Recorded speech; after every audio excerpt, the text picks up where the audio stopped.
మీరు ఒక ఫ్లాట్ కొందామని అడ్వాన్స్ ఇచ్చారు. తీరా రిజిస్ట్రేషన్ టైంకి అమ్మినవాడు ఫోన్ స్విచ్ ఆఫ్ చేసి రాత్రికి రాత్రి పారిపోయాడు. అప్పుడేంటి పరిస్థితి? ఆ నష్టం మీదే.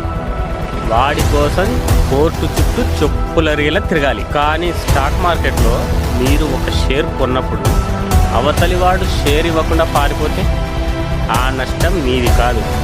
మీ ఖాతాలో ఆ షేర్ పడే బాధ్యత ఇంకొకరు తీసుకుంటారు. పోయిన వీడియోలో మన మార్కెట్ పెద్దన్నలు బిఎస్సి ఎన్ఎస్సిలు ఫ్రాడ్ కంపెనీలను లోపలికి రానివ్వకుండా ఎలా కాపలో కాస్తాయో చూసాం. అయితే వాళ్ళ డ్యూటీ అక్కడితో అయిపోదు. సామాన్యుడి కోసం ఇవి చేసే సైలెంట్ ఆపరేషన్లు తెలిస్తే మార్కెట్ మీద మీకున్న గౌరవం 10 పెరుగుతుంది. మీరు ₹1,00,000 షేర్లు కొన్నారు, అవతలివాడు అమ్మకానికి పెట్టాడు. మధ్యలో ఉన్న బ్రోకర్ గాడో అవతలివాడు దివాలా తీసి చేతులు ఎత్తేశాడు అనుకుందాం. బయట అయితే మీ డబ్బులు గోవింద. కానీ ఇక్కడ ఆ బాధ్యత ఈ ఎక్స్చేంజ్లదే. అవసరమైతే వాళ్ళ జేబులోంచి డబ్బులు తీసైనా సరే మీ ఖాతాలో షేర్లు ఖచ్చితంగా వేస్తారు. మీ సొమ్ముకి వాళ్ళ ప్రాణం అడ్డు పెట్టి గ్యారెంటీ ఇస్తారు. సామాన్యుడికి ఇంతకంటే ధైర్యం ఇంకేం కావాలి? మన దేశం ఆర్థికంగా ఎదుగుతోందా లేదా, పడిపోతుందా అని తెలుసుకోవాలంటే వందల అకౌంట్ల పుస్తకాలు చూడక్కర్లేదు. ఈ బిఎస్సి ఎన్ఎస్సిలు దేశం కోసం ఒక థర్మామీటర్ కనిపెట్టాయి. అదే మనం రోజు పేపర్లలో చూసే సెన్సెక్స్, నిఫ్టీ.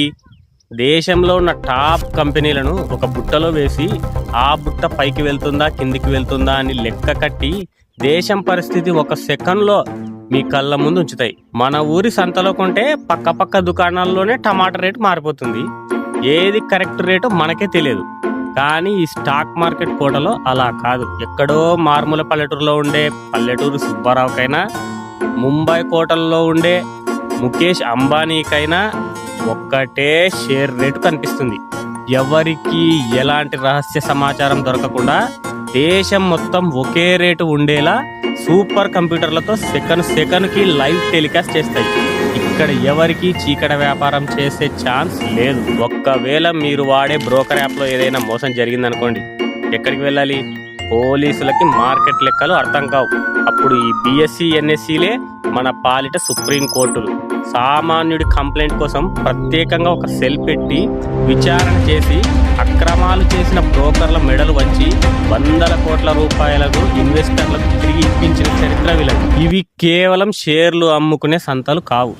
మోసం చేసే వాళ్ళ పాలిట సింహ స్వప్నాలు. ఈ వ్యవస్థని అర్థం చేసుకుంటే మార్కెట్లో మీకు తిరుగుండదు. మన కష్టం, మన ప్లానింగ్ పక్కాగా ఉండాలి.